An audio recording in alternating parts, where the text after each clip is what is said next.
నమస్తే, welcome to UTV. SC వర్గీకరణ పేరిట కూడా అటు మాలా వర్సెస్ మాదిగా ఒక యుద్ధం అయితే చేస్తూ ఉన్నారు. సో మరి ఈ ఎస్సీ వర్గీకరణ పేరిట మరి ఏం జరుగుతుంది, ఎస్సీ వర్గీకరణ చేస్తే అటు మాలలకు లాభమా మాదిగలకు లాభమా అనే దాని గురించి మాట్లాడే ప్రయత్నం చేద్దాం. మనతో పాటు మాట్లాడడానికి దర్వ ఐలన్న గారు అయితే ఉన్నారు. మాట్లాడి మరిన్ని విషయాలు తెలుసుకునే ప్రయత్నం చేద్దాం. అన్న నమస్తే. ఈ ఎస్సీ వర్గీకరణ అయితే తీవ్ర చర్చనీయాంశంగా మారిపోయింది రాష్ట్రం అంతటా. సో ఏం చెప్తారు, ఎస్సీ వర్గీకరణ చేయడం వల్ల ఎవరికి లాభం ఎవరికి నష్టం? ఒక పక్క మాలలేమో మాకు నష్టం అంటా ఉన్నారు, మాదిగలకు కొన్ని సంవత్సరాల నుండి మాకు నష్టం జరుగుతుందని అంటా ఉన్నారు. మీరేం చెప్తారు దీనికి? ఇప్పుడు న్యాయాన్ని న్యాయం అంటాం, అన్యాయాన్ని అన్యాయం అనాలి. ధర్మం వైపు సమాజం నిలబడుతుంది.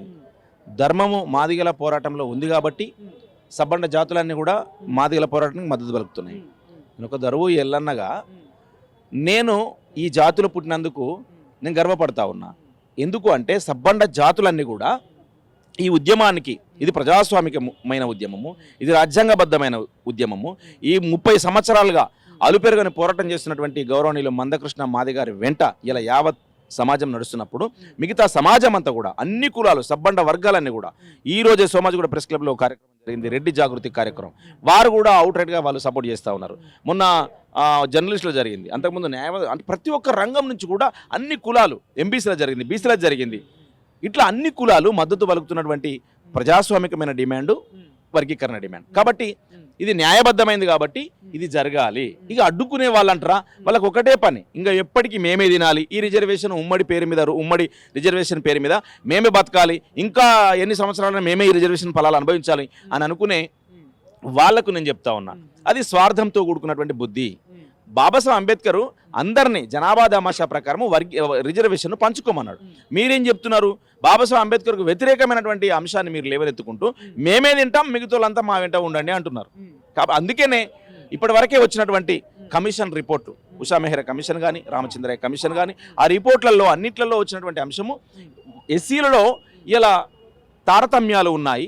ఆ ఎస్సీలలో ఉన్నటువంటి ఎదిగిన కులాలు ఇంకా ఎదగని కులాలు కూడా ఉన్నాయి. కాబట్టి వర్గీకరణ చేయడం ద్వారానే ఇంకా నిమ్న జాతిలో ఉన్నటువంటి కులాలు, ఎస్సీలలో ఉన్నటువంటి ఉపకులాలు, మాలలో ఉన్న ఉపకులాలు కానీ, మాదిగల్లో ఉన్నటువంటి ఉపకులాలు కానీ, ఈ ఉపకులాలన్నీ కూడా వర్గీకరణ జరగడం ద్వారా మాత్రమే ఈ రిజర్వేషన్ ఫలాలను అందుకుంటారు, ఈ ఫలాలు అనుభవిస్తారని చెప్పేసి ఈ రాజ్యాంగంలో చెప్పడం జరిగింది. కాబట్టి ఈ కమిషన్లు చెప్పడం జరిగింది. రాజ్యాంగంలోనే కింది స్థాయి వరకు రాజ్యాంగ ఫలాలు అందినప్పుడే ఈ రాజ్యాంగము ఫలించినట్లు, నా స్వప్నం నెరవేరినట్టు అని చెప్పేసి డాక్టర్ బాబాసాహెబ్ అంబేద్కర్ చెప్పారు. కాబట్టి అవన్నీ నెరవేరడానికి ఇవాళ జరుగుతున్న ప్రక్రియలు, కొంతమంది అడ్డుకునే ప్రక్రియలు చేస్తే అది రాజ్యాంగానికి వ్యతిరేకమే అని చెప్పేసి చెప్పక తప్పదు. మాదిగలు చేసే డిమాండ్ ఏదో ఉందో రాజ్యాంగానికి వ్యతిరేకంగానే వర్గీకరణ చేయించే ప్రయత్నం చేస్తున్నారంటూ చెప్తా ఉన్నారు. అదేంటో వాళ్ళు రాజ్యాంగానికి వ్యతిరేకంగా మాట్లాడుతున్నారు. ఇప్పుడు రాజ్యాంగానికి వ్యతిరేకంగా మాదిగలు మాట్లాడితే సబ్బండ కులాలన్నీ సపోర్ట్ ఎందుకు వస్తాయి? ఇప్పుడు రాజ్యాంగానికి వ్యతిరేకమైతే సబ్బండ కులాలు ఎందుకు వస్తాయి? కులాలే కాదు, ఉద్యమ సంఘాలు ఎందుకు వస్తాయి? ప్రజా సంఘాలు ఎందుకు వస్తాయి? ఇవే కాదు, రాజకీయ పార్టీలు ఎందుకు వస్తాయి? అన్ని పార్టీలు వర్గీకరణకు అనుకూలమైన అంశం పెట్టారు కదా. వారి ఎలక్షన్ మేనిఫెస్టోలో కూడా వర్గీకరణ అంశాన్ని పెట్టారు కదా. ఏ పార్టీనో చెప్పమానండి, ఒక పార్టీని మేము వర్గీకరణకు వ్యతిరేకమని చెప్పేసి రాజకీయ పార్టీలు చెప్తాయా? అంటే ఇది న్యాయబద్ధమైంది కాబట్టే కదా. కేవలం ఈ సమాజంలో, ఒక సమాజంలో మాల సామాజిక వర్గంలోని కొంతమంది మాత్రమే, నేను మొత్తం సమాజాన్ని కూడా అనట్లే, నా సోదర సామాజిక వర్గం నేనంటే నాకు చాలా గౌరవము, చాలామంది స్నేహితులు నాకున్నారు. దాంట్లో ప్రజాస్వామికవాదులు ఉన్నారు, మాల సామాజిక వర్గంలోని ప్రజాస్వామికవాదులు గద్దరన్న లెక్క ఆలోచించే వాళ్ళు ఉన్నారు. గద్దరన్న వర్గీకరణకు అనుకూలమైనటువంటి స్టాండ్ తోటి బతికినంత కాలము గట్ల బతకాలే గద్దరన్న లెక్క మాల సామాజిక వర్గ సోదరులందరూ కూడా. ఇదేంది పచ్చి స్వార్థంతో ఉండు కొంతమంది, అది చాలా. ఇప్పుడు ఎస్సీ వర్గీకరణ జరిగితే మాలలో సంఖ్య ఎక్కువ ఉందని చెప్పేసి వాళ్ళు చెప్తా ఉన్నారు. ఒకవేళ ఎక్కువ ఉంటే వాళ్ళకే న్యాయం జరుగుతుంది కదా. సో మరి ఎందుకు దాన్ని వ్యతిరేకిస్తున్నట్టు మరి ఏమో చెప్పాలి? ఏమీ లేదు, ఎట్లనన్నా చేసి వర్గీకరణ ఆపితే ఎన్ని రోజులు ఎట్లయితే అనుభవించారో మళ్ళీ గట్లే అనుభవించాలని. వర్గీకరణ జరిగితే ఏమైతుంది సోదరా, ఇలా ఏబిసిడిలలో రెల్లి ఉపకులాలు, మాల ఉపకులాలు, మాదిగా ఉపకులాలు, ఆది ఆంధ్ర ఉపకులాలు, ఈ ఉపకులాలు బతుకుతాయి. వర్గీకరణకు డిమాండ్ చేయాల్సింది అసలు ఉపకులాలు. నిజంగా చెప్పాలంటే ఆ ఉపకులాల అంశాన్ని కూడా, వాళ్ళ కడుపు నొప్పి, వాళ్ళ బాధలను కూడా మాదిగ సామాజిక వర్గం భుజాన్ని వేసుకొని పోతా ఉన్నది. వర్గీకరణ పోరాటం అందరికి సంబంధించింది. మాల జనాభా ఎక్కువ వాళ్ళకి ఎక్కువ వస్తాయి, అంతే కదా. మీ జనాభా ఇప్పుడు అసలు వర్గీకరణలోని అంశమే ప్రధాన మూల సూత్రమే ఎవరి జనాభా ఎంతో వారికి అంత వాటా ఉండాలని, అంతే కదా. మరి ఏం కడుపు నొప్పి వాళ్ళకు? అంటే వర్గీకరణ వద్దంటారు, అడ్డం పడతారు. దీని వెనకాల ఎవరైనా అంటే రాజకీయంగా వీళ్ళని ఉసిగొల్పుతున్నారు అనుకోవచ్చా అన్న? ఇక నాకేమనిపిస్తుంది, మొన్న ఒక ఆయన బహిరంగ సభ పెట్టిండు, ఏనాడు ఆ సామాజిక వర్గం గురించి ఆయన మాట్లాడినట్టు కనబడలే నాకు. కేవలము వాళ్ళ కుటుంబ వారసత్వంగా సంపాదించుకున్నటువంటి ఆస్తులు ఏవైతే ఉన్నాయో ఆ ఆస్తుల్ని ఆ కుటుంబం కోసమే వాడుకుంటూ ఆ ఆస్తులు కనీసం ఆ సామాజిక వర్గాలకు ఉపయోగపడ్డా బాగుంటుండే. అదే సామాజిక వర్గంలో నా మాల సోదర సామాజిక వర్గంలో ఎదిగిన బిడ్డలు చాలామంది ఉన్నారు. రాజకీయంగా అవకాశాలు వస్తే రాజకీయంగా ఎదుర్కోగలిగే వాళ్ళు ఉన్నారు. కానీ ఆ సామాజిక వర్గంలో ఏ కుటుంబానికి కూడా ఆ నాయకుడు కనీసం సేవ చేయలేదే. మరి ఒక్క నాయకుడిని కూడా ఆ సమాజంలో నువ్వు తయారు చేయలేవే. ఏదో ఒక నలుగురికి పెట్టుబడులు పెట్టి నలుగురిని ఎమ్మెల్యేలను తయారు చేయలేనే.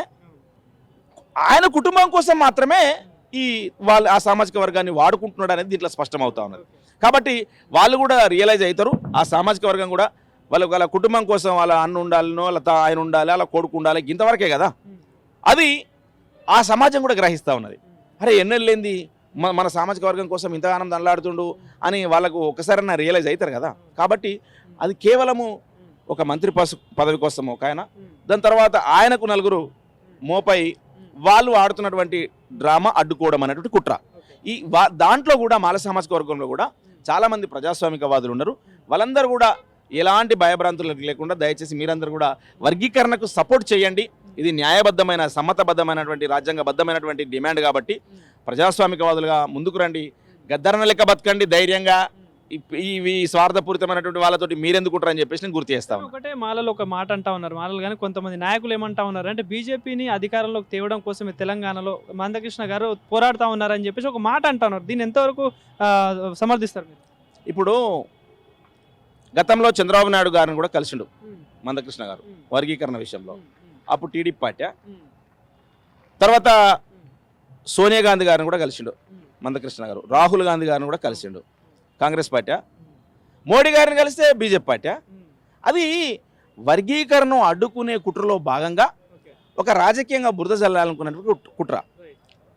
ఎలక్షన్ ముందు తన స్టాండు బీజేపీ నరేంద్ర మోడీ గారు, ప్రధానమంత్రి నరేంద్ర మోడీ గారు వచ్చి ఒక కుల సభకు వచ్చి పోయిండు కాబట్టి అది అప్పుడు ఉండే కావచ్చు. కానీ ఎప్పుడున్నా కూడా ఎప్పుడు ఎవరితో కలిసినా కూడా మందకృష్ణ తన భుజం మీద కండువను మార్చలేదే.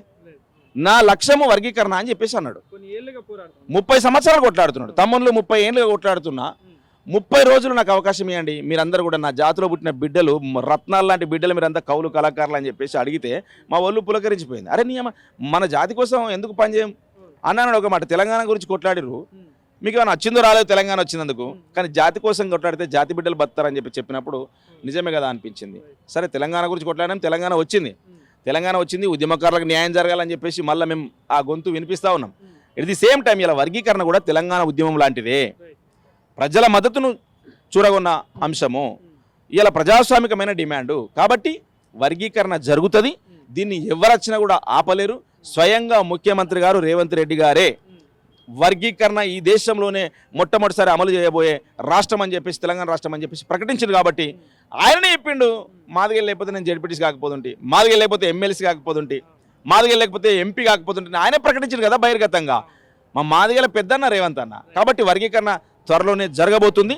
అందుకోసము మేమేం ఖాళీగా ఉండకుండా లక్ష డప్పుల కార్యక్రమాన్ని, జాతి మొత్తం గర్వపడేలా లక్ష డప్పుల కార్యక్రమాన్ని వేల గొంతుల గర్జనతోటి ఈ ఫిబ్రవరి 7వ తారీఖు రోజు బ్రహ్మాండమైనటువంటి కార్యక్రమాన్ని, ఒక సాంస్కృతిక పోరాటాన్ని మేము ఆ రోజు చేయబోతా ఉన్నాము. దీనికి గ్రామాన ఉన్నటువంటి బిడ్డలందరూ కూడా ప్రతి ఇంటికి ఒక డప్పునేసుకొని ఈ భారీ సాంస్కృతిక ప్రదర్శనలో మమేకం కావాల్సిందిగా పిలుపునిస్తా ఉన్నాం. సో ఒక పాట రూపంలో ఏం చెప్పదలుచుకున్నారు? ఏదైతే ఎస్సీ వర్గీకరణ పేరిట మీరు ఏదైతే లక్ష డప్పులు వేల గొంతుల కార్యక్రమం పెద్ద సభ చేయబోతున్నారు, ఏం చెప్తారు? ఎయ్యర దండోరా మాదిగ హక్కుల దండోరా, ఎయ్యర దండోరా ఇది మానవ హక్కుల దండోరా, ఎయ్యర దండోరా దండోరా, ఎయ్యర దండోరా ఇది మానవ హక్కుల దండోరా. మానవ హక్కులు కాబట్టే యావత్ సబ్బండ వర్గాలు మద్దతు తెలియజేస్తూ ఉన్నాయి. మానవ హక్కులు కాబట్టే మొత్తం రాజకీయ పార్టీలన్నీ కూడా మద్దతు తెలియజేస్తూ ఉన్నాయి.